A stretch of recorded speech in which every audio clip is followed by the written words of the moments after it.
The title Our Lady of Loreto refers to the Holy House in Loreto, Italy, in which Mary was born, and where the incarnation of Jesus in Mary's womb occurred. It also refers to a statue of Our Lady which is found in the house. Our Lady of Loreto is the patron saint of people involved in aviation, builders and construction workers. The Feast of Our Lady of Loreto is celebrated on December 10th. It is the first international shrine dedicated to the Blessed Virgin and has been a true Marian center of Christianity for several centuries. Legend has it that a band of angels took the house from Nazareth in the Holy Land to save it from destruction and transported it first to Loreto, Dalmatia in 1291. It is said investigations at the time found the house was built of limestone, mortar and cedar wood. These materials were commonplace in Nazareth, but almost unobtainable in Dalmatia, Yugoslavia. Then 3 years later, the little house was said to have been once more flown by angels, this time to Recanati, where he did not stay long, and finally on to Loreto in Italy. There are two theories. The first is that the house was taken by crusaders who were sometimes called angels, and the second is that a family with the name Angelus moved the home. A vast basilica with a huge dome has been built over the site of the Holy House.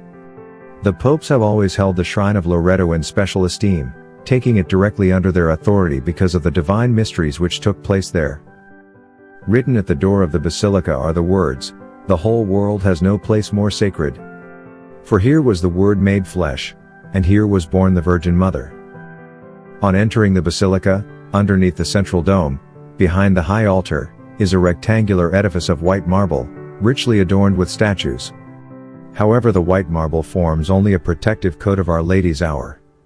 There is a great contrast between the exterior and the simplicity of the interior.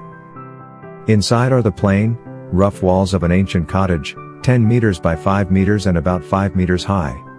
In its original form, the Holy House had only 3 walls because the eastern side, where the altar now stands, opened onto a grotto. In the center of the House of Our Lady, there is a replica of a wooden statue of the Madonna. The original one, made of cedar of Lebanon, arrived at Loreto together with the house, but has since been destroyed. The dark color of the image represents the original image of Our Lady of Loreto, which was carved from wood and subsequently darkened over the centuries, of being exposed to the soot from the oil lamps which burn in the chapel. The original statue was destroyed by fire, and the friars determined that it would be most proper that the replacement statue reflect the darkened condition of the original prior to the destruction by fire. There are 7 oil lamps which burn continuously in the shrine.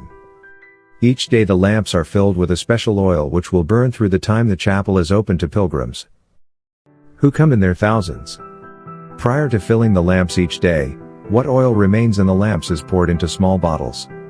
For centuries this oil, blessed by both a priest with a sacred blessing, and by Our Lady as it burns in the shrine, has long been valued by pilgrims to the shrine as an oil of blessing and healing. The popes believe divine mysteries have taken place at the shrine. It was the first temple, the first church, on which the Mother of God shed her light through her motherhood. Pope St. John Paul II, when he went on a pilgrimage to Loreto in September 1979, said, "The house of the Holy Family." It was the first temple, the first church, on which the Mother of God shed her light through her motherhood. She irradiated it with the light which comes from the great mystery of the Incarnation, from the mystery of her Son. Our Lady of Loreto, pray for us. Please subscribe to Catholic News World's YouTube channel. Thanks and God bless.